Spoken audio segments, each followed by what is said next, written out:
இந்த திருமணமான பெண்களினுடைய வலியை எத்தனை கவிதைகள் சொல்லிருக்கு. படிக்க தெரியாத ஆணிடம் கிடைக்க கூடாத புத்தகம் இந்த பெண். நீ படிக்க மறந்த புத்தகம் அல்ல பெண், நீ படித்தும் புரியாத பக்கங்கள் இந்த பெண்.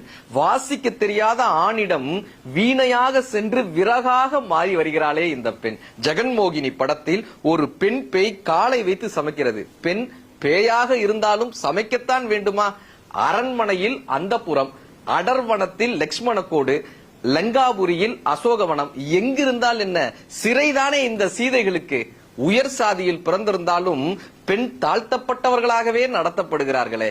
உன் உயிர் நண்பனுக்கு நண்பனாய் இருக்கிறாய், உன் அன்பு தாய்க்கு அன்பு குழந்தையாய் இருக்கிறாய், அலுவலகத்தில் அதிகாரியாய் இருக்கிறாய், எப்பொழுது எனக்கு கணவனாக இருக்க போகிறாய்? உறவுகளில் தவறு யாருடையது என்பது முக்கியமல்ல, உறவு யாருக்கு முக்கியம் என்பதுதான் இங்கு கேள்வி. உனக்கு உறவு முக்கியமாக இருந்தால் பேசலாம்.